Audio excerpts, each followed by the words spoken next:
If you love our crypto content or are looking to learn even more about crypto, be sure to check out and subscribe to our new YouTube channel after this video dedicated to all things crypto. Find new videos every week. Be sure to check the link in the description. As you know, I don't think it's all about Bitcoin. I think this whole digital asset space, whether it's Ethereum, Polkadot, Cardano, non-fungible tokens, all of these things that are developing are moving so fast that almost none of us can keep on top of it. Even the true experts in the field are struggling with the sheer amount of innovation as network effects on top of network effect and nascent projects on top of nascent project all builds into something. We've seen the explosive rise of DeFi and this astonishing new rise in NFTs and digital artwork and IP, and there's so many things that I really wants to get to the bottom of it all, to ask some of the best investors in this space, the people I truly trust, to say, hey, how are you thinking about all of this? And how can we all benefit from this? How can we really understand the future of the alternative investments that lay outside of Bitcoin or even Ethereum? Things that we may not yet understand, but we need to get up to speed on. And I want to ask them how they construct their portfolios as well. And that's going to help all of us to figure out what to do, because it is risky out there, because some projects will work and some projects will fail. But it's my fundamental belief that we're at the start of a journey of something so enormous that we can't get our heads around what is coming. We are moving into a digital metaverse where everything is digitized. All value is digitized. And many of the assets that we own and exchange are digitized. We can't yet get our heads around a world that's so different to the world we live in, a world where we become the owners of those protocols, where we can invest actually in that new system, as opposed to being a bystander and letting a corporation or a government control it to make all the money. These things are literally revolutionary. And, I think there are many narratives within the market, and Bitcoin, there can only be one and everything else is a shitcoin narrative, I think is so far behind the truth, the innovation, the network effects that are going. So anyway, I got my three favorite people together. So I got Jeff Dorman, Joey Krug, and Ari Paul to take us through all of it. So let's first hear from Jeff. And Jeff is fantastic to frame this whole thing for us. Jeff, it's been a while. You've been on the platform, and I've not spoken to you on the platform for a long time now. So welcome back. Good to chat to you. I'm excited to do this. Listen, I'm a huge fan of what you guys have been doing. I blurt on about Arca to everybody because I think it's really interesting. So this whole piece, I'm trying to get a deeper understanding and let the audience come on the same journey of knowledge about the alt space. So kind of the world outside of Bitcoin that people are less familiar with, but is massively exciting. So first, I want to get an idea of how you're thinking about this at Arca and personally. Sure. Yeah, and it's important to know, I mean, the reason that we started Arca and the reason that we have a team now of almost 20 people, all from traditional finance. We don't have a single software developer on our team. We are all traditional finance people. We came here not because of Bitcoin, not because of Ethereum. We came because we saw all these other areas where blockchain-based assets and digital assets were taking off. That's where we saw the real value. So we love Bitcoin, we love Ethereum. Nothing against that, but it really is these other assets that we're so excited about. Hi, I'm Raoul Powell. Sorry to interrupt your video. I know it's a pain in the ass, but look, I want to tell you something important. I can tell that you really want to learn about what's going on in financial markets and understand the global economy in these complicated times. That's what we do at Real Vision. So this YouTube channel is a small fraction of what we actually do. You should really come over to realvision.com and see the 20 or so videos a week that we produce of this kind of quality of content, the deep analysis and understanding of the world around us. So if you click on the link below or go to realvision.com, it costs you $1. I don't think you can afford to be without it. That's where we saw the real value. So we love Bitcoin, we love Ethereum. Nothing against that, but it really is these other assets that we're so excited about.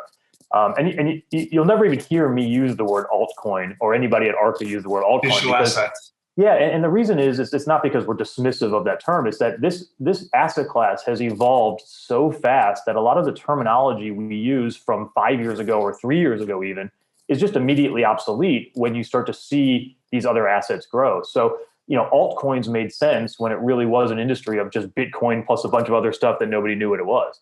Now, the term altcoin doesn't even really make sense anymore because it's really different sectors and different pockets of digital assets that do different things. It's almost more like the fixed income market, right? You wouldn't say that there's treasuries and then there's alt fixed income, right? There's treasuries, there's munis, there's corporates, there's high yield, distressed, investment grade product, structured product, et cetera. It's the same thing now, right? This has evolved into so much more that you almost have to put that fixed income hat on when you think about this space. So the first thing that we do when we educate investors or when we speak about what we're doing is we say, let's get rid of everything you once knew, right? It's almost like if you come in with a bad golf swing, instead of trying to fix your swing, let's just turn you around to the other side and start over. So we think cryptocurrency is one of four types of digital assets, right? And Bitcoin obviously is the biggest cryptocurrency. You could even argue it's the only cryptocurrency of any real relevance, but it is a cryptocurrency, right? It is a macro investment vehicle. It is meant to be a store of value, potentially one day a medium of exchange. But there's no underlying asset value here. It's very difficult to model any cash flows or anything regarding it, right? It is a purely, currency. The second type of digital asset is where Ethereum falls into, and that is your protocols and platforms. Ethereum is clearly the market leader, clearly the biggest. Almost everything built in this space to date has been built on Ethereum, but there's hundreds of other protocols and platforms, right? These are other chains that are trying to do exactly what Ethereum did, right? Sometimes I think about it almost like the iOS App Store, right? If you have the iOS App Store, then you have thousands of different apps that are built on top of it. The same thing is happening, only there's hundreds of different app stores now, and all these different blockchains are being built, and ultimately developers and other projects will be built on top of these blockchains. That's a totally different category, totally different risk reward than anything related to Bitcoin or monetary policy or macroeconomics. The third type of digital assets is what we call asset-backed tokens, right? This is exactly what it sounds like. These are tokens that are backed by something real. They're backed by equity. They're backed by debt. Maybe it's backed by an income stream. Maybe it's backed by other digital assets, but it is something tangible. You can model this in the same way that you model, a debt or equity instrument using free cash flow, using dividend yield models, things like that. And there's some really creative examples of this. Most people are probably familiar or at least heard about Spencer Dinwiddie, the NBA player who tokenized his NBA salary, right? That's an asset-backed token. That's a token that is explicitly and legally backed by the income that he's earning with his contract with the NBA. So you're going to see a lot more asset-backed tokens. And again, this has nothing to do with Ethereum, nothing to do with Bitcoin. They're totally different. And then the fourth type of digital asset, which is probably the most evolutionary, if not revolutionary, is what we call pass-through tokens. These are tokens that are accruing real economic value, and they are passing through this value directly to token holders. Usually it's in the form of sort of like a hybrid security where maybe it's quasi-equity, loyalty points. Binance Coin, which I think BNB just got into the top 3 for the first time ever, that's the best example of a pass-through token. So Binance is a real company with real equity, with a real CEO, probably a real board of directors, even though it's an Asian company. And they introduced the BNB token, where if you own it, you get part utility and rewards, right? You get to use it to get discounts trading on their platform. You get to use it to get access to deals that they bring on their platform. So in that regard, it's more like a loyalty reward card. But Binance takes a percentage of their profits every quarter, and they actually go out and buy back and burn existing tokens. So in that way, it's almost like an amortizing token or like a sinking fund. So you can see how this works all of a sudden. You have the economic value created from the buybacks and burns or from the profit pass-through, and you have the rewards and discounts you're getting as a member or a customer of Binance, and you're basically putting that together into one security. So these pass-through tokens is what's driving DeFi. It's what's driving sports and gaming. It's what's driving NFTs in some way. There is a lot of other things happening in the space. And when you think about those 4 categories that I just mentioned, you can see why I draw the parallel to fixed income, right? You have these different pockets of digital assets that are only related in structure. They're all digital assets, just like all fixed income vehicles are all bonds. but ultimately they're totally different in their sectors and in their makeup and in their structure. And that's why this asset class is becoming so incredibly interesting from an investment standpoint. So when you're building a portfolio, are you building separate portfolios for each one of these asset classes, or are you diversifying across them and kind of doing a sector weighting? How are you thinking of this when you put it all together? Because I mean, as you said, they're very different, very different. Yes, they all have a correlation to the market overall in some respects, but not necessarily. I mean, it's very complex. It is very complex. And I think, Arca is an asset management firm dedicated to digital assets, right? So we are creating products and vehicles and strategies that we think have investor demand. So the first part of your question has to be answered by, do the investors even know this other world exists yet? And is there demand for that? And the reality is right now, there's not, right? Most people coming into this space either don't even know this other world exists yet, or they have sort of an on-off switch in their head saying, I'm either going to be involved in digital assets or I'm not. And if I am, just give me the exposure. I think in 2 or 3 years, you're going to see a lot more specialization. The investors are going to get more sophisticated. They're going to get more focused on, well, I don't want everything. I just want my Bitcoin exposure, or I just want my platform exposure, or I just want asset-backed exposure. Maybe I want a yield strategy. That's going to start happening over time. And you're going to have asset managers like ourselves and others who are going to start feeding that. But right now, it's a little more all-encompassing. We built a team of people from the M&A world, people from venture world, people from traditional debt and equity world, and we are looking at anywhere that we can find value in the space. And sometimes that's in Bitcoin, sometimes that's in a pass-through, sometimes that's in a yield vehicle or an asset-backed token. But I think ultimately it's growing so fast that you have to be a little nimble and evolve as this asset class evolves for now. And then later you'll see a lot more specialization where, again, you'll have your separate treasury funds, your separate corporate funds, your separate distressed funds. You'll see that happen in digital assets pretty soon as well. And how do you manage the risks in this? Because this is a very volatile asset class, which is skewed upside, so great, but we also know it's got pretty harsh downside. How do you think about risk management within the portfolio of particularly these less liquid investments that you've got? Sure. Yeah, and it's a great question. And it's a huge part of what we're doing at Arca. Like the very first thing we did when we started this company was we outsourced to a risk analytics firm. And we said, we need to figure out how to model this stuff. How do we look at the correlations, the betas, the VARs, the intercorrelation between assets? This may sound crazy to a lot of people coming into the space, but we're downside investors. We're not upside investors. Maybe that's because I spent 2 decades in the distressed world where all we think about is the downside and not the upside. But that's how we model this stuff. We're looking for assets where there is clear tangible value, where there's clear downside protection. And we're trying to build a portfolio from a construction standpoint where these assets are completely non-correlated to each other, as well as being non-correlated to other asset classes. So for instance, when we first started this fund 3 years ago, almost everything was very highly correlated to Bitcoin for a lot of different reasons, right? One is a lot of these tokens I just mentioned didn't even exist yet. A lot of these have come in the last few years. 2 is the entire infrastructure was built around Bitcoin. You had to trade through Bitcoin to get to these other assets. As a result, they traded together. But our fund's correlation to Bitcoin has gone down pretty much every single day since we started our fund. And our correlation actually to the Russell 2000, to the NASDAQ, has actually gone up because these are largely early stage technology companies. And Bitcoin, again, has kind of graduated into being this macro asset that is, being touched by every part of the world, right? You have insurance companies, you have macro funds, you have individuals in emerging economies, you have corporate treasuries. I mean, there's no other asset in the world other than U.S. treasuries that are being touched by this many people. Bitcoin is now a completely different asset than anything else that we are investing in our portfolio, right? Bitcoin's correlation to gold and to the dollar has gone up, while its correlation to other assets in the digital asset space has gone down. So we can monitor all this stuff from a risk standpoint. And we can say, okay, at the portfolio level, how are these assets going to relate to each other? And then at the individual token level, we can say, is there asset coverage? Is there a DCF model that tells us what this should be worth? Is there a yield that we're generating on some of these assets? And we have real models and real techniques for how we value these assets. And in some ways, it's actually easier than in the fixed income and the equity world because we have all these public data available to us to see how these companies and projects and tokens are performing. And I'll give you an example of that. There's a company called Nexus Mutual. Nexus Mutual it's part of decentralized finance. It's DeFi.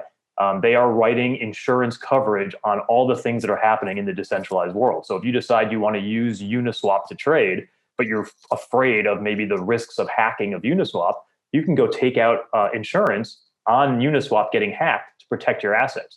Well, Nexus Mutual, the way it works is it's an insurance mutual. It's very similar to any other insurance company that you may or may not have ever invested in. You have to invest capital into the pool, and you get back the NXM token. And that token is explicitly and fully backed by the capital that's in the pool. Plus, obviously, as an insurance company, they're going to make money as their premiums are being paid and as they earn a float on that capital that's sitting there. Well, if you looked at anything from like Lemonade to Root Financial in the public markets, these growth insurance companies are trading at 50 times book value. Nexus Mutual trades at 1.3 times book value. And actually, earlier this year, it was trading at a discount to book value. That's insane for any sort of a growth asset with real hard assets behind it. These are the kind of things that we can do where you mentioned risk management. I know exactly what my downside is here. It's the book value of that company.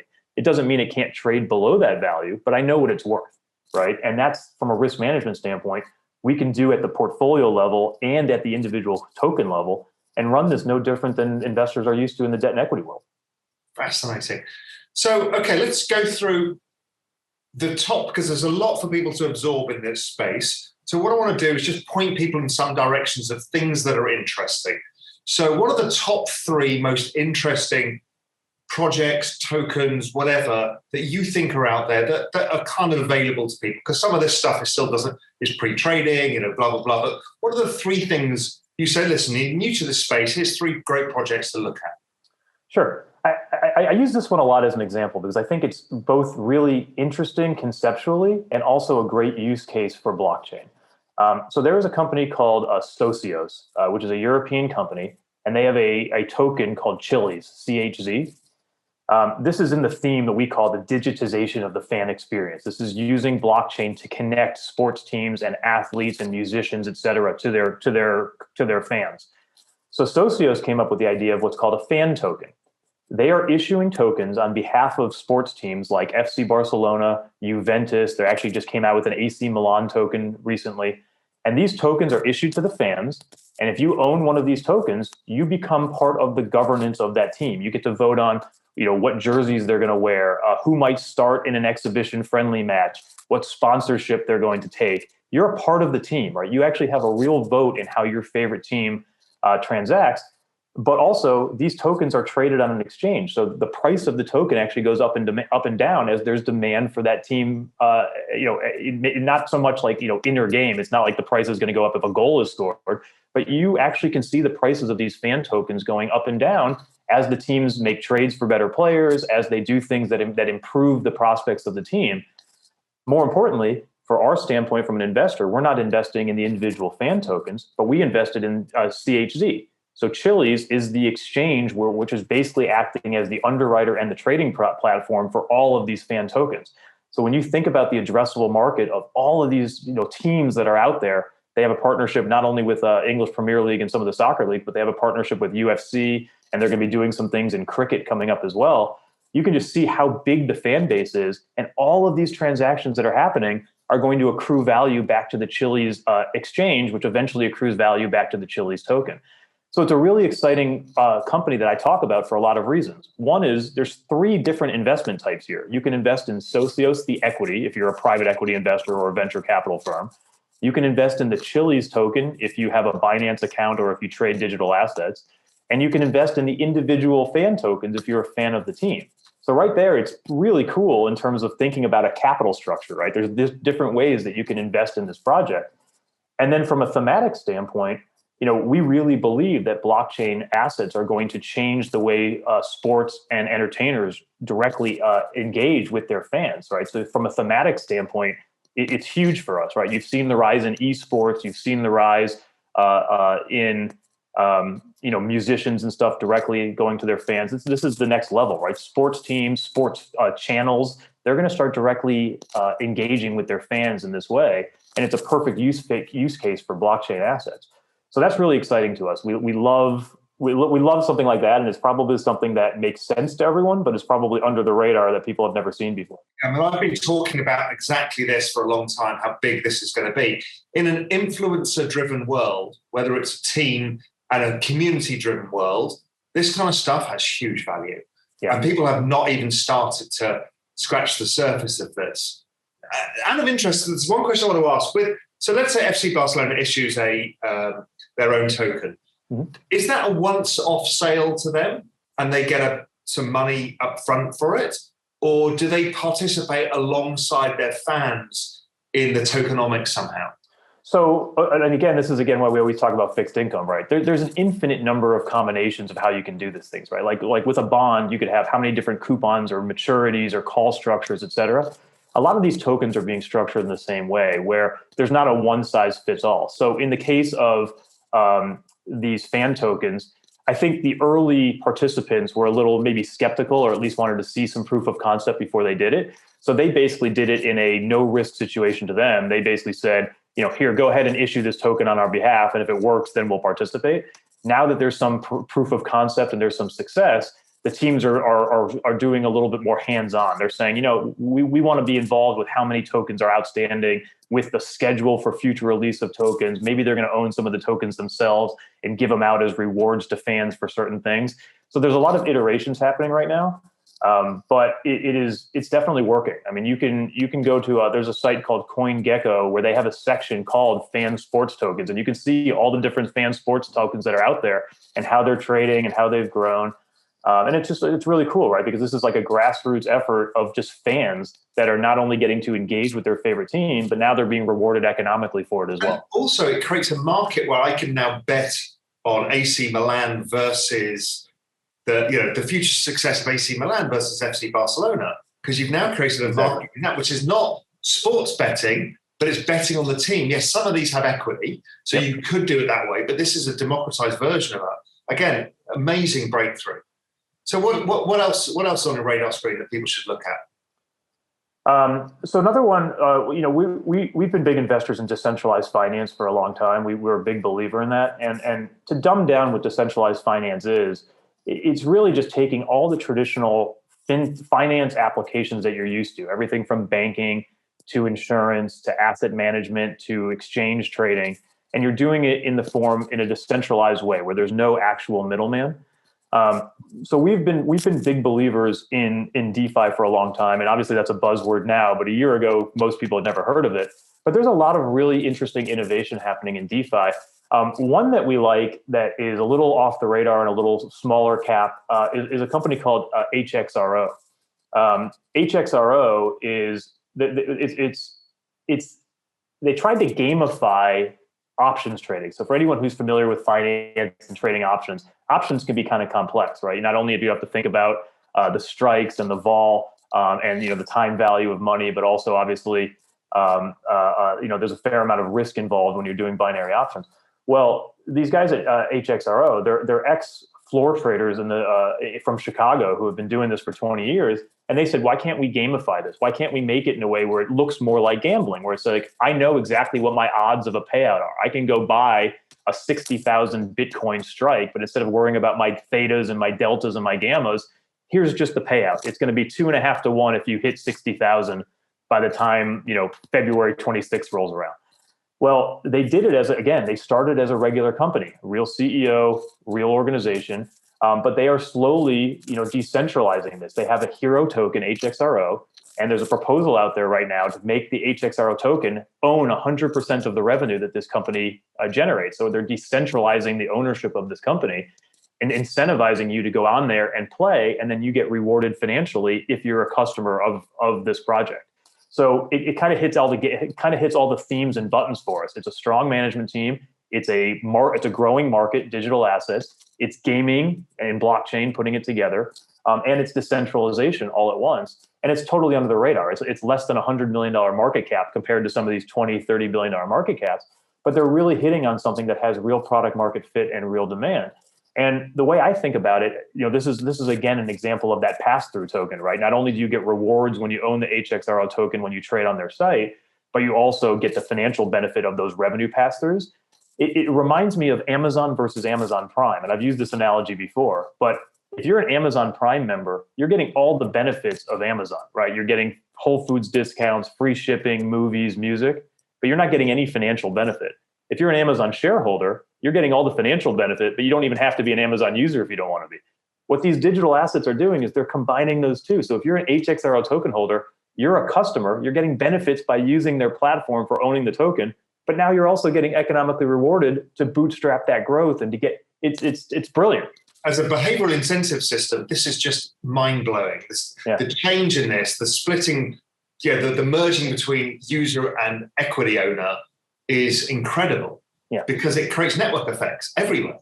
Yeah, I mean, we think tokens are the greatest capital formation and customer bootstrapping mechanism that have ever been invented. And we think it's only a matter of time before every company has a digital asset in their balance sheet and in their capital structure at some point. And the way we think about it, again, using those examples, like think about McDonald's, right? McDonald's has almost probably no overlap between their shareholders and their customer base. That's insane. Like we can change that. We can make it to a point where your customers, the people who are driving the interest in the company's future, are also the ones who are economically motivated. So when you think about that, what you're doing is you're turning all of your customers immediately into evangelists, right? And it's going to bootstrap the growth of every company you can think of, from your local gym to your local restaurants to your hairstylist, you name it. I think every company from the airlines to Starbucks, et cetera, they're all going to have a token. And this token, like I said, it's going to be part of the capital structure. You're still going to have debt. Your debt is going to be a claim on the assets of the company.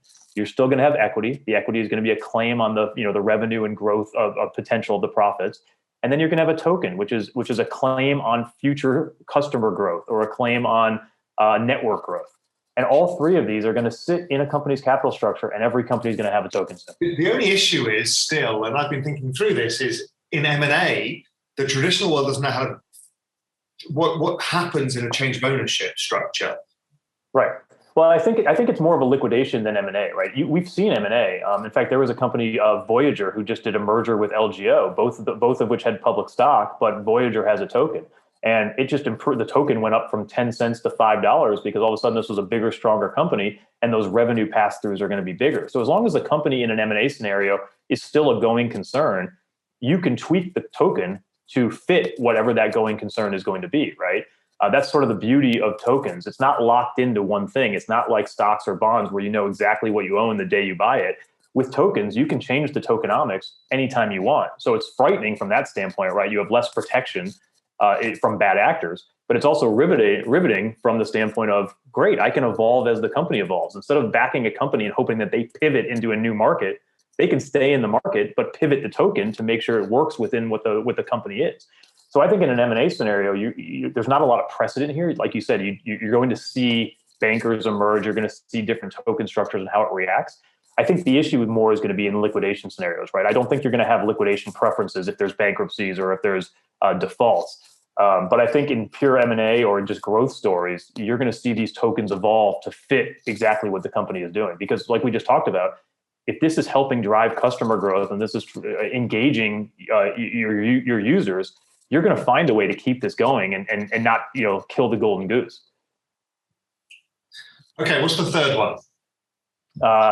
Third interesting company. Okay, I think I'll try to find one that's maybe a little off the run because I think everyone's probably heard of some of the DeFi ones at this point. They've heard of some of the other ones.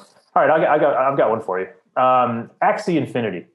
So Axie Infinity is a game. And I'm going to preface this by saying that I'm 41 years old. I don't play video games anymore. I've got a team of youngsters here at Arca who do this. But when anybody who has played a video game, you know that you're at the mercy of the game, right? Whatever you do in that game, the game owns it. You don't own it outside the game.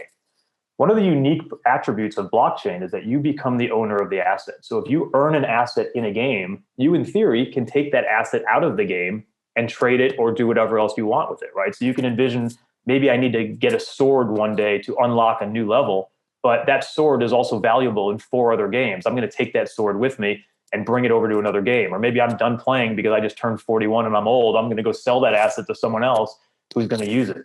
So blockchain-based games are on the rise. And Axie Infinity is a pretty cool game where you build these characters and you build these characters to fight battles, you buy land, you do all these things in a mini ecosystem in this Axie Infinity ecosystem. But the Axie token actually backs the treasury of the company, and that treasury gets built every time there's one of these transactions. So every time one of these characters gets traded, or a piece of land gets traded, or there's transaction value, there's a revenue. There's a fee attached to that. And that revenue sits in the treasury, and the Axie token holders own that treasury. So again, this is a combination of a pass-through token with an asset-backed token. It's asset-backed in the sense that you own the actual assets in that treasury, but it's pass-through in the sense that when you're an Axie token holder, you get to participate in this game and use those tokens in the game. So it's just one example. There's a lot of different games out there, but we think it's really interesting because it combines, again, all those elements that we're looking for. Strong management team, strong product market fit in blockchain gaming, really unique use case for how the token integrates into the game as well as economic value. So these are the things that we're looking for. And you mentioned earlier, like, how are we doing this across an entire asset class? Yeah, I'm just thinking the same thing as I'm listening to you. I'm thinking, how the hell do you keep on top of all of this? I mean, look, this is a 24/7 market. And we have a team of 8 people on our portfolio at Arca that are working basically 24/7, right? This is not the easiest thing in the world for a retail investor to come in and just do on your own. But inevitably, because of this network growth, because of the way people are incentivized to talk about the things they're doing, inevitably you're going to hear about one-off assets here and there. And there is a way to go in and do some research on it on your own and learn about it, right? This is, the younger generation of investors is the smartest we've ever seen in terms of doing their own work and learning about things. They just need to be brought to the attention of what it is. So I think the takeaway for me when I'm thinking about talking to other people is, don't classify everything as an altcoin. Don't think of everything as a cryptocurrency. If somebody presents something to you, break it down in your head. Okay, what sector is this? Is this gaming? Is this DeFi? Is this Web 3.0? Is it something else? What does the token actually do, right? Is the token just, it's not attached to anything and we're just going to try to figure it out later? Or is it actually attached to something? Is there real cash flows? Is there a real yield? Is there a real use case for it? And I think that is, you're not going to be able to cover the entire space, right? It's growing. I mean, just in the 30 minutes we're talking right now, there's probably 3 new tokens my team is evaluating that I've never heard of. So you're not going to be able to cover the whole space, but you are going to be able to think about the space in a more logical way and not just think, oh, there's Bitcoin and hundreds of other coins.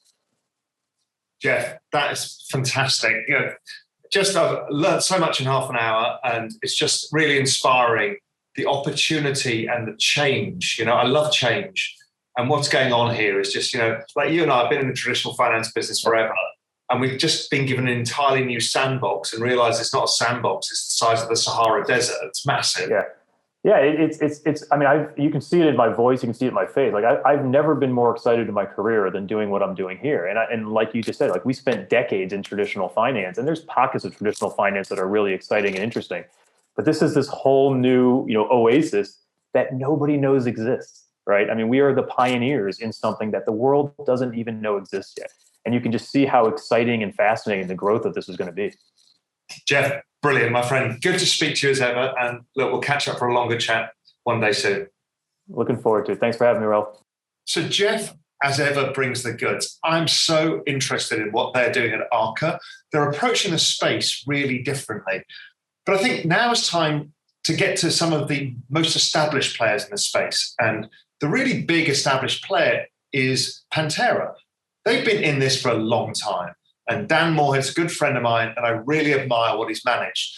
And Joey runs the portfolio for Dan in this whole space. And I think it's going to be great to hear what he thinks is going on, because he's going to be slightly different to Jeff and be focusing on different things. Joey, good to see you. Yeah, you too.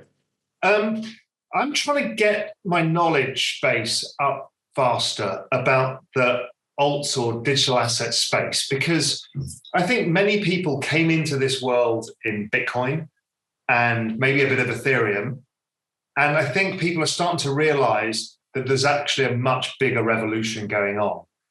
I'd love to get your thoughts on, okay, what really is going on in this digital asset space? Where are the areas that you see are building out, and how are you thinking about that in managing portfolios?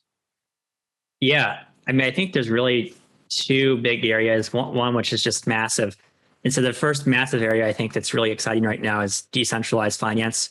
It's this concept of you take the existing financial system and you remove most of the middlemen, you open it up, you make it global, and everything trades 24/7. So there's no bank holidays. You do a transfer, the money hits in 30 seconds. I think that's just the direction that finance is going to go over the next 5 to 10 years. And there's a huge amount of assets in the space in that area. The second area I think is interesting. It's much, much smaller, but is potentially interesting is the non-fungible token space. This is kind of the idea of like you have digital art, you have artists who are basically taking the advantages of blockchain tech, which lets you send something that's, non-counterfeitable, and applying that to things like snippets of songs, digital pieces of artwork, that kind of stuff. That's much earlier than DeFi, but I think it's another interesting area in this space. Okay, let's dig in a bit to DeFi first. So there's a lot going on. How the hell do people stay on top of all of the things going on? And people don't really know what the risks are and that kind of thing. How are you thinking through the whole space of DeFi? How are you kind of asset allocating in it? Yeah, I mean, there's a zillion things going on. That's correct. One thing is you have to read all the time. So there's tons of different, mailing lists where people send out, updates of what's going on in DeFi this week, because you can't pay attention to every project all the time. So newsletters and mailing lists is a big thing. And then you have like the major projects, right? So as an investor, when you first start looking into this space, I think about constructing a portfolio around the major assets. And so if you look at DeFi, the major assets are really fall into, I'd say, 2 buckets. You have decentralized exchanges. So think, Coinbase or Binance, but decentralized. And then you have lending protocols. And, within each of those categories on the decentralized exchange, or DEX for short category, you have Uniswap, SushiSwap, 0x. Those are kind of the major players. And then in the lending protocol space, you really have 3 big players: MakerDAO, Aave, and Compound. And how do people think about the risks in this space? Because obviously the yields are pretty high. So that's in the lending side. How do you think about the risks in the lending side? And we'll talk a bit about the decentralized exchanges as well in a second. So Sure. Talk about the risk, how people can think through this.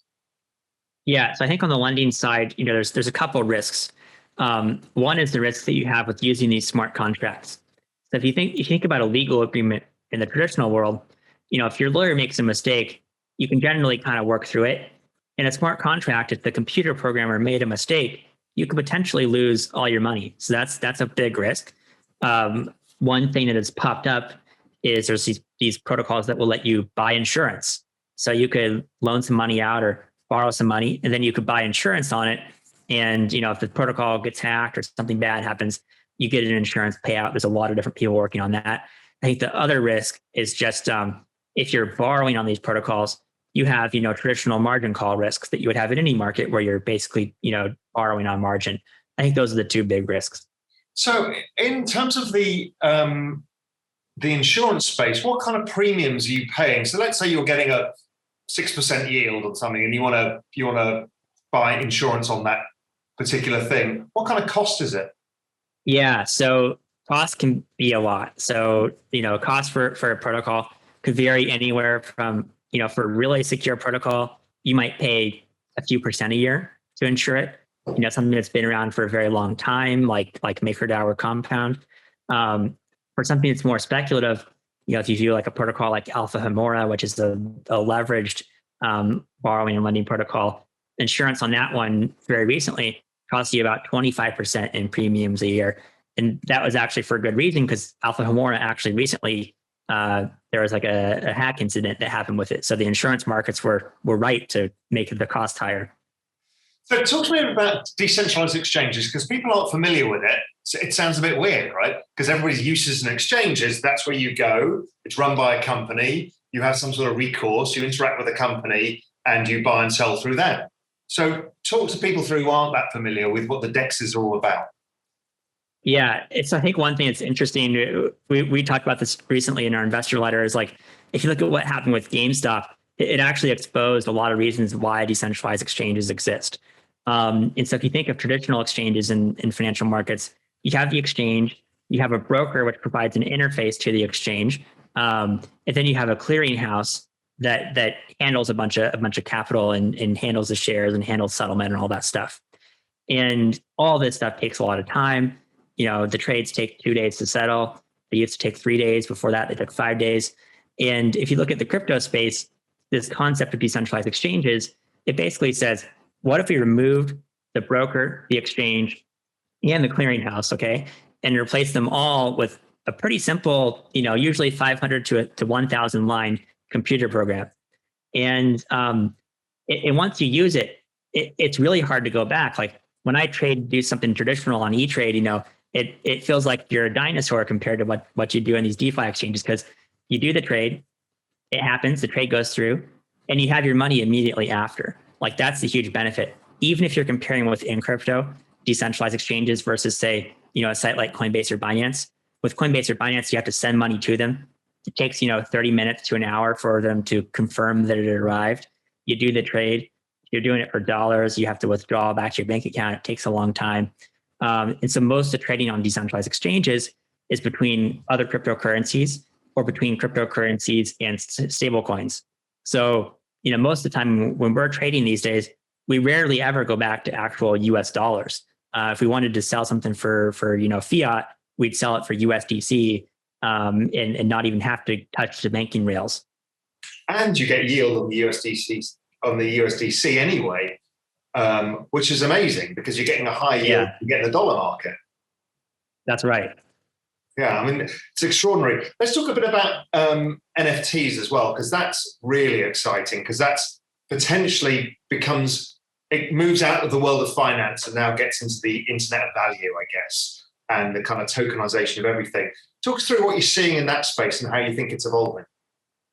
Yeah, so I think in the NFT space, when I first saw the space a couple of years ago, I wasn't really sure whether it was like digital beanie babies or whether it's something actually interesting.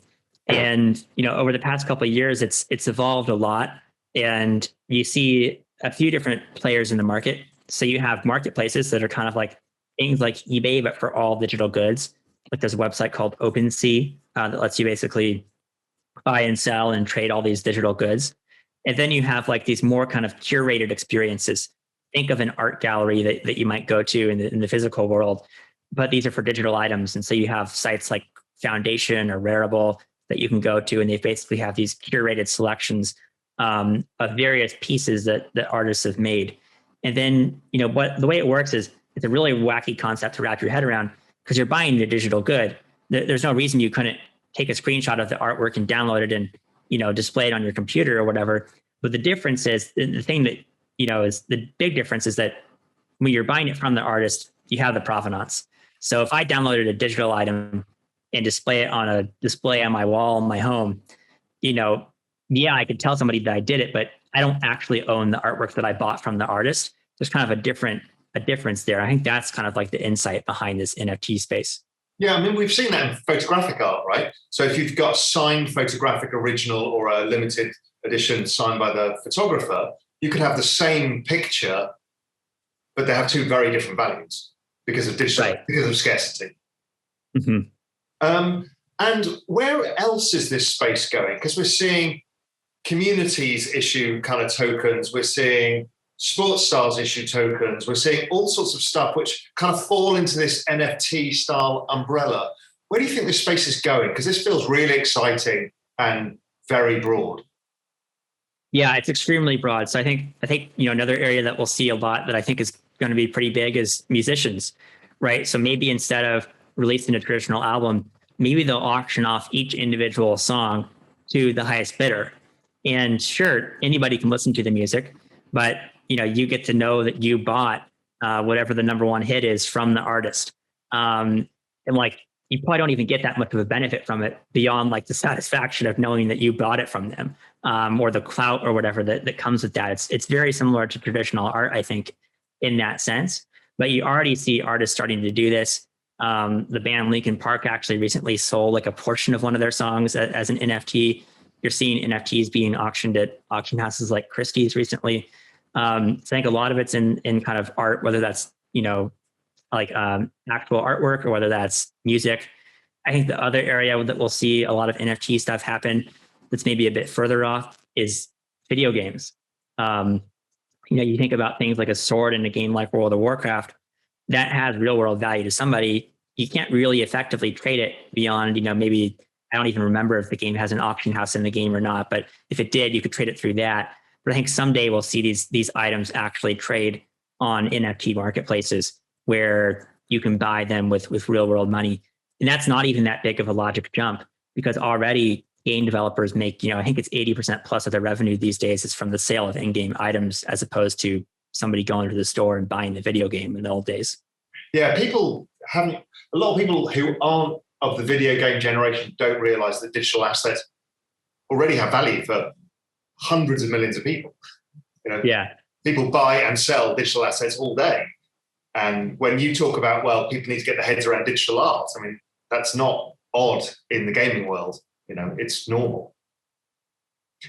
So talk me through what you think are the best three kind of or most interesting opportunities right now that you're looking at, just to give people a context of the differences and just some interesting stuff, because there's a lot for people to get up to speed on in this. So yeah, give me a top three and why they're interesting to you.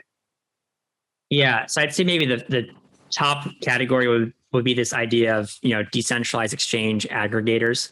So these are things like 1inch and Matcha, and what they do is they let you trade across 40 or 50 different decentralized exchanges in one click. So they'll route your order everywhere and give you the best price for any cryptocurrency pair that you want to trade. And that's something that's like, if you're interested in crypto or you want to buy and sell them, that's useful. Like today, it actually provides a lot of value. We use it in our hedge funds when we're trading certain tokens, because it actually offers better pricing than some OTC desk or traditional exchanges in many cases. So that's one that I think is just like powerful. I think the second one is probably, it's a little bit more abstract, but this concept of layer twos. So if you look at blockchains today, they're pretty slow. Ethereum still only does about 20 transactions a second. It really needs to be in the thousands for it to become like this new parallel financial system. And so there's a lot of projects working on these layer twos. There's none that you can buy in the public markets yet, but I think there will be over the course of the remainder of this year. Projects like Arbitrum or Off-Chain Labs, projects like, there's a bunch of others, like there's Matic is another one that's out there. Optimism is another one. Those are worth looking into. And then I think, the third thing is probably, things like Maker are very interesting. There's people also trying to compete with Maker, launching, competitive projects to it. But what Maker is, it's a fascinating concept. It's basically, it's like a central bank essentially, but it's decentralized, it's community governed, and it issues a currency that's pegged to the US dollar. In theory, you could issue things that are pegged to other assets too. It doesn't have to be dollar pegged. That's just the first thing that they launched. And what's powerful about it is it's the only stable currency out there that doesn't involve backing things with collateral in a bank. So it's actually like totally digitally native, doesn't require dollars sitting in a bank account, which, as you and I both know, there's a lot of problems with that. If you're trying to get away from the old world, you can't just shove dollars in a bank account and tokenize it and call it a day. And so Maker actually has a solution to that problem. So I think that's a great project to look into too, if you're new to the space. The other thing that interests me is the interoperability layer. People are building, trying to connect the chains. How are you thinking through that as well? Because that feels like a big opportunity as well as we build out the stack and get closer and closer to integration of everything. Yeah, I totally agree. If you think about the internet, right, it'd be weird if like you had like only websites that had a backend in I don't know, C++, couldn't interact with websites that had a backend in Python or something. That would be weird, right? And that's kind of how blockchains work today. And so, yeah, interoperability is going to be a thing. There's a lot of projects working on it. I would say two of the biggest ones are Polkadot and Cosmos. And I think the way it will work long term is you'll have what are called bridges between these various blockchains, and it may take 5 minutes to switch chains for your money to get over from one bridge to the other, which sounds like a long time. But if you think about a bank, the fastest you can get a wire is same day. If you call them, between a certain time window, and then they'll call you back and say, hey, are you really sure you want to do this transfer? Are you really sure you want to send your money out of Wells Fargo? And it's like, yeah, I'm really sure. And you just don't have that here. It's just a way better experience, I think. So okay, you run a portfolio of a bunch of, of digital assets. How do you think about these kind of volatile tokens within a portfolio? How do you think about portfolio construction and asset allocation within this? Yeah, so I think if you look at constructing a portfolio, you want to have exposure to all the main categories. So you want to have exposure to layer one blockchains, so things like Bitcoin and Ethereum. Bitcoin and Ethereum are kind of the base assets. In our funds, we really underweight Bitcoin, and the reason is I don't think it makes sense to charge somebody $2 and $20 to buy Bitcoin. You can get that really cheap, so go ahead and get that really cheap. And then I think the other assets, Ethereum is kind of this smart contract layer. It's gotten a lot more popular recently than it used to be a few years ago when people love to hate on it. And then you have this huge universe of stuff outside of those two assets, right? And so outside of that, I think DeFi is kind of the biggest next investable asset area in the space. In any portfolio, I want to have exposure to both decentralized exchanges and lending protocols. And then within that, what I'm trying to do is I'm trying to buy the protocols that are seeing the most growth in users, traction, volume, et cetera, adjusted for valuation. So if something's trading at like a multiple of 200x, it's probably expensive. I might not buy it. But if you look at something like SushiSwap, when it was trading at $8, that was already after a run up from like $1 or something. So it's like a 7x run up. And we actually put a position on at $8. And the reason was it was trading at a applied earnings multiple of about 5. And it had grown, 5x plus in the last couple of months. You can't get a deal like that in any market, early stage venture, traditional equities, anywhere. And so DeFi is like super interesting to be looking at from a capital allocator standpoint. And then the last area that I look at is, some of the scalability, interoperability layers. So things like Polkadot or Cosmos, I wouldn't put a huge position on in those for like a broadly constructed portfolio. But if they start seeing more traction, you can kind of, inch your position sizing up there. And then the very last piece that I think is interesting to own is the centralized exchange tokens.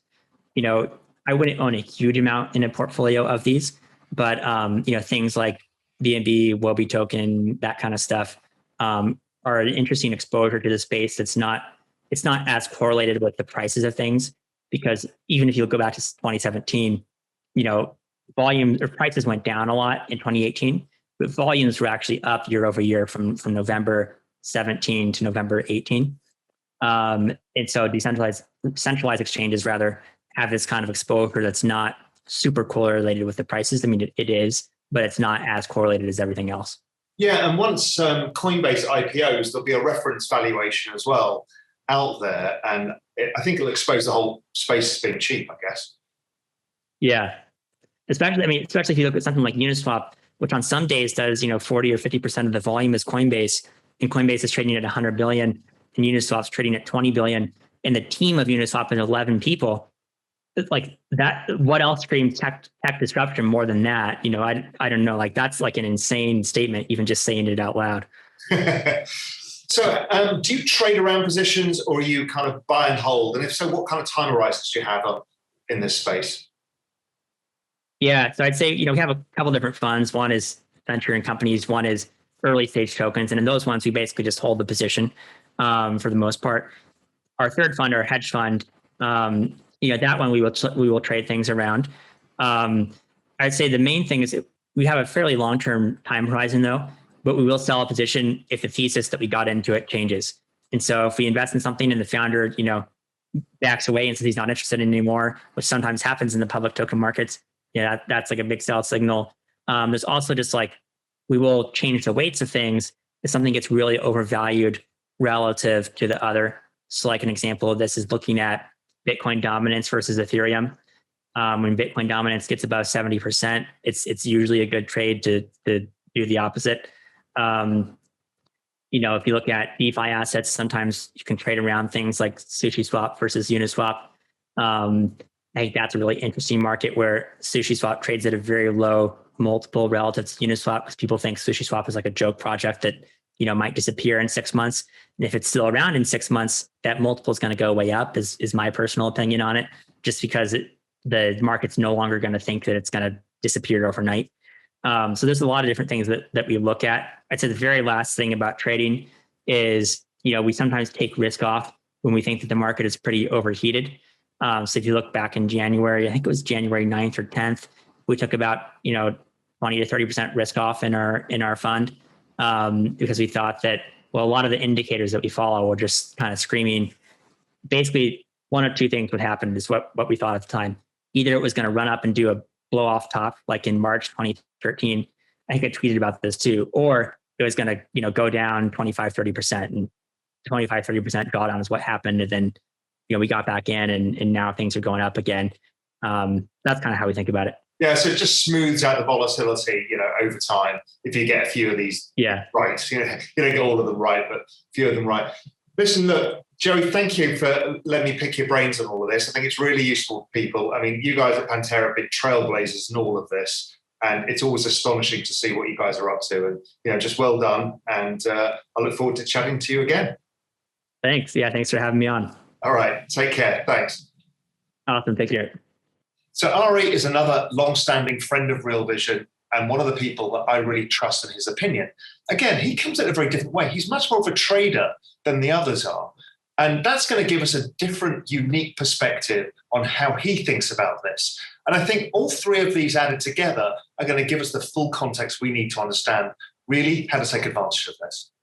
Ari, you're one of the people I really wanted to pick the mind of about the whole digital asset space overall, because it was actually when you and I were speaking recently, you were talking about building a basket of other crypto or tokens or whatever for the kind of more risk-on phase of the bull market. And that got me thinking a lot about this. And obviously I've been monitoring a lot of these things, but I'm starting to think that this whole thing is much bigger than most people realize. People are still very focused on Bitcoin, Ethereum, and maybe Polkadot and a couple of others, but it's a very big thing. How are you thinking of the whole digital asset space? The first thing I got schooled in was by Jeff Dorman, who said, stop calling it alts. It's not alts anymore. It's digital assets. I'm like, okay, yeah, I get that. How are you thinking about all of this? Well, there's two very different ways to answer this. There's thinking as a trader and an investor, and then there's thinking kind of as a technologist or someone focused on adoption and what's going to be sustainable and real. We're at the stage of the bull market, and this is probably true both in equities, traditional markets, as well as in crypto, where fundamentals maybe don't matter as much as hype, as narrative. We're in a money printing world, and we're in a world where people just made a lot of money in their blue chips on stuff like FANG, as well as on things like Bitcoin. And so risk tolerance is extremely high. Money is flowing everywhere that it can get to.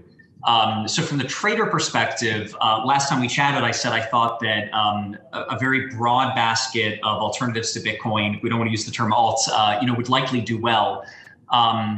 I still think that's true. That has been playing out. And I think that's actually, if only likely to accelerate. From the more fundamental side, I think there's a few use cases that are at maturity. Most are still not. So in 2017, we had the whole ICO craze where it was, we're going to decentralize Airbnb and decentralize everything.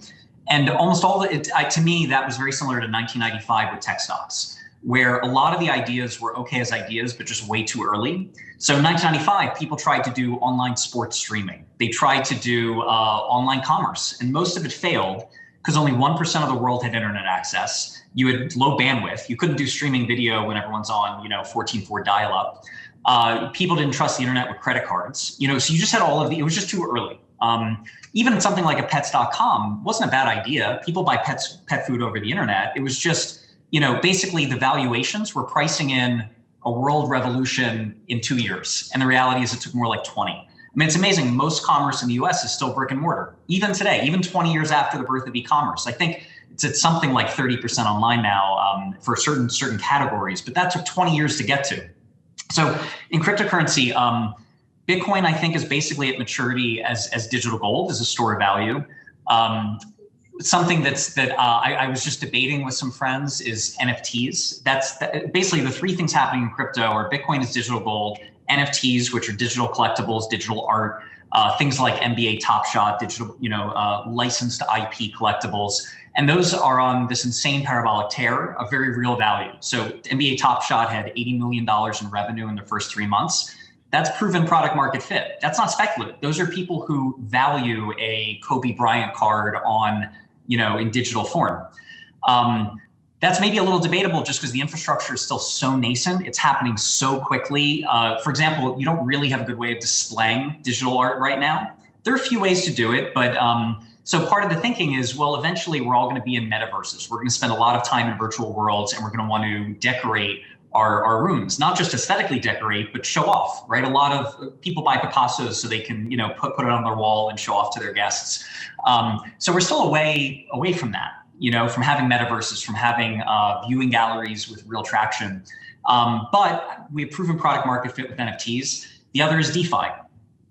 This is probably a somewhat controversial, or at least unpopular view. I think DeFi is on the wrong side of the Gartner hype cycle, meaning I think it's going to do very well this bull run. I'm bullish on DeFi, but this is sandbox stage. These are new, barely tested protocols being entrusted with tens of billions of dollars. And I think the people currently playing in them mostly understand that. They're not shocked when there's a hack or an exploit and $50 million vanishes. But as this bull market goes on and institutions dip their toes in and more retail investors dip their toes in, I think they're going to be unpleasantly surprised at how nascent this infrastructure is, that it's still at experimental phase. It's I think 5 to 10 years away from seriously competing with traditional financial infrastructure. It will. It's going to change the world. It's just like e-commerce in 1995. Yeah, it kind of feels like, and I don't know where, but that okay, like the main cryptocurrencies themselves, okay, they're pretty established in what they are. Some will do really well, some will do less well, but fine. But these two spaces, the NFT space, yes, there's a product market fit, but as yet we don't know how to use it all, even how to trade it, how to do any of this stuff. DeFi, same, as you say, it's really nascent. So it's the early stage, and we'll see a bigger boom bust phase, much like we saw with ICOs. I mean, ICOs are still valuable things. I mean, token offerings are going to be part of our lives forever. Everyone's kind of written them off because of the previous narrative, but that was just the test, I guess. It's all the same, right? Agreed. And worth noting that if you invested in every ICO, you made a lot of money through today, because a small number of the highest quality ones are incredibly valuable today. Things like Polkadot and Filecoin. I mean, Filecoin is kind of pseudo-launched, but it is liquid for some people, and the market cap has done incredibly well for ICO investors. The reality is that retail doesn't have equal weight exposure.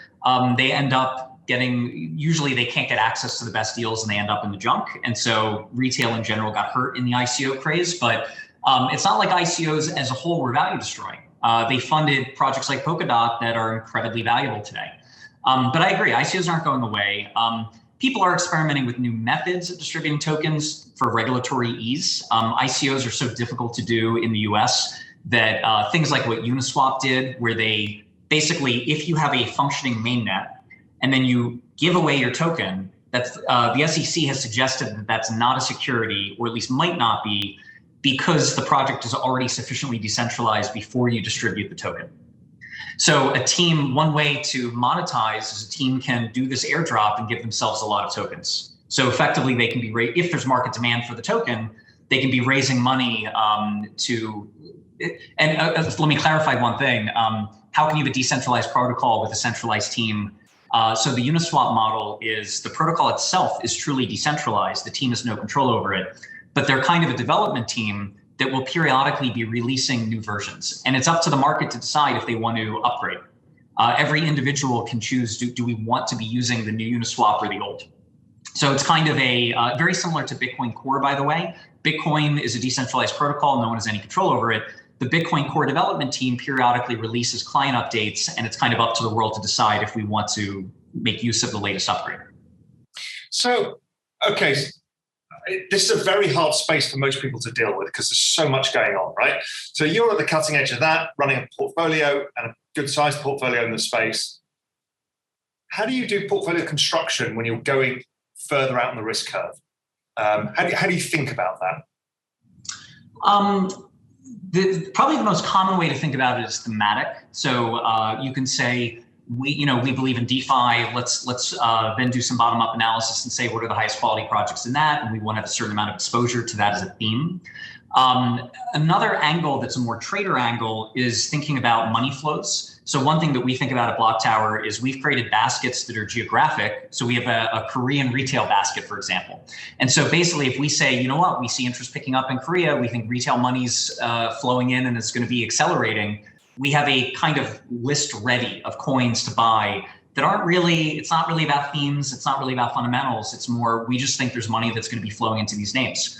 So you can do it by geography, you can do it by onboarding platform. So for example, Binance has a meaningful percentage of all new retail onboardings are happening on Binance right now. Well, when Binance retail, when a Binance new customer onboards, they're likely to buy assets listed on Binance. Now, Binance has a lot of assets, but there are other exchanges, some of Japan's biggest exchanges, for example, that only give you 10 assets to choose from. So if you have a lot of onboardings onto those exchanges, probably those 10 assets will do well. Yeah, kind of like indexation, it drives certain things. How are you thinking through, and I've been meaning to ask you about this, emerging market allocation? Because, the space has not really come from the traditional asset management space, but we know that emerging markets is an allocation. And we know that, for example, India or some of these other countries are going to see huge changes in this whole space. Are there ways of getting exposure to some of this, or is it still too nascent to be able to get that geography split down to even emerging market level? It's tough. So we do make some VC investments at Block Tower, but it's not our core focus. So, we've been talking about tokens. They're obviously platform plays. So Coinbase was predominantly, Coinbase serves much of the world today, but it is a Western Hemisphere and US focused platform. If you wanted to bet on, say, Indian retail adoption, there's likely local onboarding site, platforms that cater to Indian retail that have maybe some local advantages over Coinbase. We see this with exchange fragmentation. So, it's a different type of customer that trades on Coinbase versus Swobi versus Binance. Some very clear geographic segmentation there. So I think I'd probably be looking at equity plays if I wanted to really narrow in on a bet like that. Yeah, and that's pretty early. And as you say, most of them don't trade yet, so it's actually not easy. So I want to move forwards and say, okay, what are the three most interesting things on your radar screen in this whole space? Things that you're going, this is really interesting to me. Well, outside of the trader mentality necessarily, more of the, this might be real, this might be something big. What are you looking at? It's hard not to talk about NFTs just because of how they've so incredibly boomed. And I think a key point is that this is the bull cycle where cryptocurrencies kind of ceases to be a relevant term. So here's an anecdote from one of my team members. He was riding in a taxi cab and somehow crypto came up. I think the guy said, "What do you do?" He said, "I'm a crypto investor." And the guy said, I think I've got a top shot. I was thinking of feigning a bad Brooklyn accent, but I'm going to avoid it. But thick cabbie accent, and I've got a LeBron James card on Top Shot. Is that a crypto? And this is someone who had no interest in cryptocurrency, barely has heard of Bitcoin, doesn't know or care, but he's an NBA fan and a card collector, and so his onboarding route to cryptocurrency was collectibles. He doesn't care what platform it's on. NBA Top Shot runs on Flow. He doesn't care if it runs on Flow or Ethereum. He just, he's a collector and values the card. So I think that's a very meaningful thing where I think that may play out in a market sense as well, where we may see diverging market cycles between different use cases. Currently, everything in crypto is extremely correlated. It's kind of the same group of holders. That's a big part of the reason for the correlation. You might say, why should digital art be correlated to Bitcoin? Well, if it's the same people who own both, you get kind of a portfolio, wealth effect, a portfolio rebalancing effect. If it's different people, then there's less correlation. An area I'm excited about that's frankly taken longer than I expected is gaming. So I think basically collectibles and art and gaming are the two onboarding ramps for retail to get comfortable with NFTs. And we see it in things like gaming skins. So there's a platform called Wax that is doing incredible volume with gaming skins, and that's centralized or semi-centralized. I think fairly soon you'll see some small game studios kind of tokenize their games. We have things like Axie's Infinity that are crypto native, and that they're gangbusters. They have, actually, I can't quote the latest number, but maybe something like 30,000 daily active users. So, you know, by traditional standards, that's quite small, but you're getting into kind of real proof of concept there. And that's a game where tokens are integrated at many levels. So the game characters themselves are NFTs, but you can also buy land as NFTs. You can there's a token that you can use to level up your character, and it's all integrated with the gameplay. So that model is, I think, going to be ubiquitous in 4 years. That's a huge growth area. And as soon as the way innovation always works is it's always some small upstart that tests new things because they don't have much to lose. As soon as they prove the concept, you're going to have a bunch of big game studios follow on as quickly as they can because it's just going to increase their monetization per user. Do you think the tokens from one game will be transferable to another? Is that where this is going? So the metaverse has its own set of currencies that are interoperable? I think you're going to have both. So you'll have walled gardens. So someone like a Blizzard may say, you know, we don't want to let our economic assets be shareable, and we don't want to let anyone else's in our ecosystem. Basically, entities with pseudo monopolies generally try to wall off their garden. And then everyone else says, well, we can't compete head to head with Blizzard. We can't build a big enough walled garden. We can't build network effects alone. So let's band together.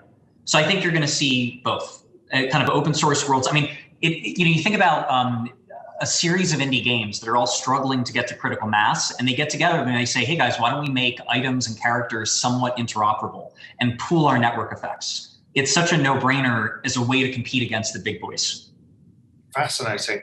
Okay, so outside of the NFT and gaming space, anything in the kind of protocols and other stuff out there, or DeFi, that's really taken your eye to say, hey, this could be something really big. People should keep an eye on it.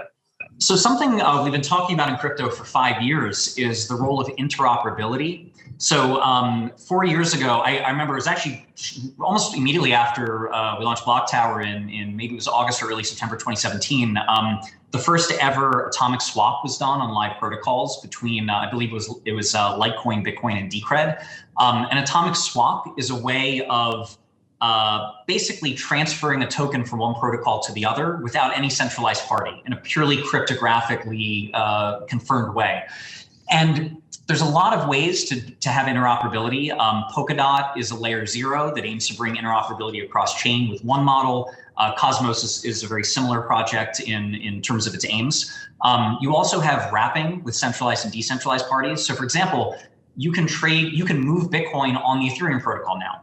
Bitcoin exists on Ethereum in two basic forms. A custodian like BitGo will accept Bitcoin and issue a token on Ethereum that's redeemable. So you're trusting a centralized custodian and you're receiving a token that's redeemable.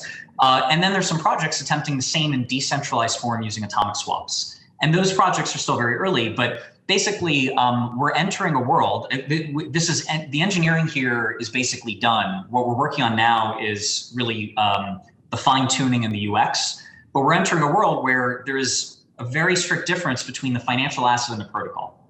So Bitcoin is a financial asset and Bitcoin's a protocol. Well, now the two are separate. So if you want features of Ethereum with Bitcoin, you have it. You can transfer Bitcoin onto Ethereum and make use of anything that exists on Ethereum you now have access to in Bitcoin. So I think this is still a little rough around the edges. Bitcoin on Ethereum is kind of done, but we don't have interoperability among many other chains. I think by the end of this bull cycle, within a couple of years, interoperability will be taken for granted. And how does that change the value accrual? How does that, as an investor, where is the value, right? Is the value in the financial asset or the underlying protocol? It's an interesting question. My personal view is I think protocols that are competing on features and tech will have a very tough time because it's going to be viewed kind of like a backend, like a database. It's hard for, software, like the software that banks use to make a particular thing run, it's hard for that to be incredibly valuable because there's always going to be competition around it. There's always going to be innovation. And at the end of the day, people don't care that much what database PayPal's running, as long as it works. So can you really build a moat around that? We have seen some SaaS companies build decent moats. You do have companies that have built billion-dollar companies doing that, though. So we'll see. So go back to your trader hat now. is, okay, we're kind of somewhere in the middle of this halving cycle. But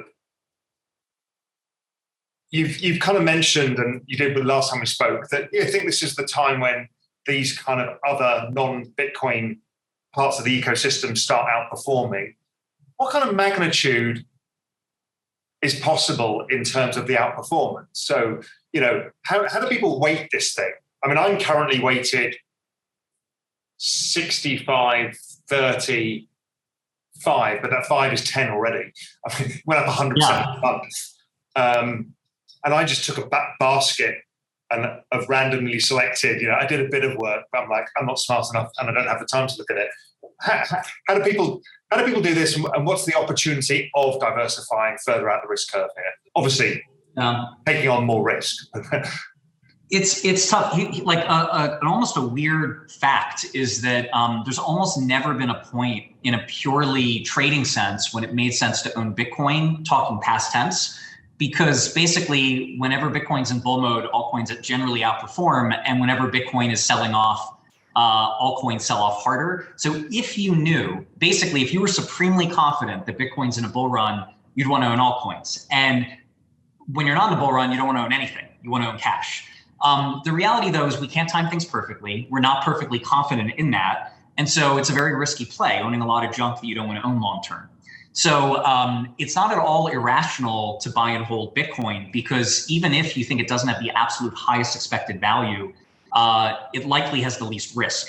So one way I think about it is, if I'm willing to have $100 of Bitcoin exposure, my alternative is not $100 of alt exposure, it's maybe $60 of alt exposure. And then the question is, that's kind of the risk adjusted, very rough numbers. But so then the question is, well, what do I think is going to do better, $100 of Bitcoin or $60 of alts? Personally, I try to time this. I think I have some edge in timing it, but it's risky and it keeps me up at night. And I don't, I'm not particularly recommending that anyone else try to do it. If I had to buy, basically, if I had to assemble a crypto portfolio and I couldn't touch it for 3 years, it might be only Bitcoin. And the reason for that is I just have too much uncertainty about everything else. So, this bull run, I think Ethereum is going to do extremely well. In terms of the kind of scale of outperformance, my base case is that Ethereum 3x's Bitcoin in the exchange rate, but that's not guaranteed, and Ethereum is facing serious competition. Ethereum fees right now make it almost unusable for anything other than DeFi. For example, to mint a work of digital art now costs more than $500. So you've eliminated a huge breadth of use cases. And this is always a discussion in crypto. So every time a bull run happens, late 2017, Bitcoin fees were outrageous. They got over $100 at one point per transaction. That opened up room for competition. Suddenly there was a narrative that things like Ripple and Litecoin and IOTA are useful because Bitcoin's too expensive for small transactions. And the answer by Bitcoin was, well, give it a little more time. We're building layer 2s like Lightning. You're going to have side chains. You're going to have other ways of using Bitcoin more cheaply. That's the narrative from Ethereum. So Ethereum is working on 2.0, which in theory should dramatically increase scale and throughput. You also have layer 2s, you have ZK snarks, you have all sorts of scaling solutions. But it's a bit of a race. If Ethereum can't roll out those scaling solutions, they do create room for a serious competitor to potentially seize that market share and seize those network effects. Because there's basically, you can't do much on Ethereum today that isn't a multi-$1,000 transaction. It's just not economic. Fascinating.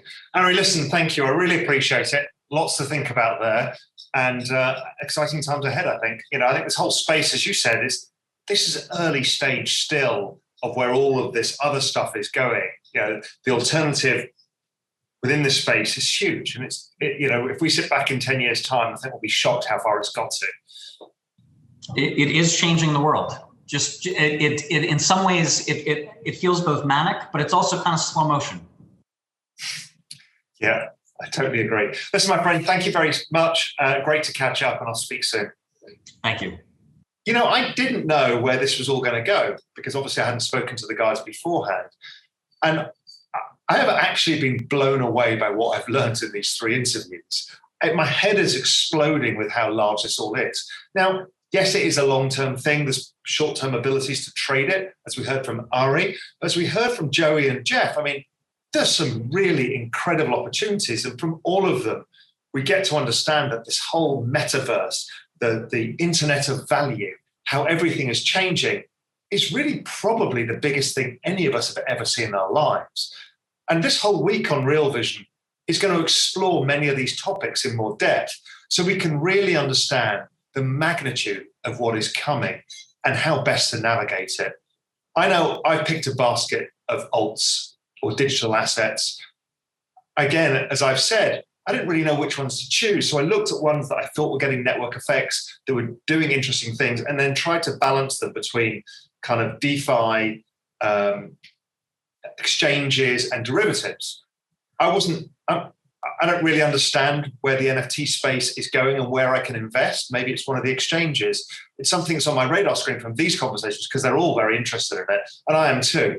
But that's what I did. I just built a basket of 10, and they're performing extremely well already. And I'm going to have some that aren't great in it and some are gangbusters. At least I hope so. But hopefully this will give you a chance to do your own homework and figure out how best to construct the right risk reward for you to take advantage of going out of the risk curve, this whole digital asset space. Thank you for watching this interview. This is just a taste of what we do at Real Vision. To learn more about the complex world of finance, business, and the global economy, click on the membership link in the description. Give us 7 days to change your life. This will be the best dollar you ever invest.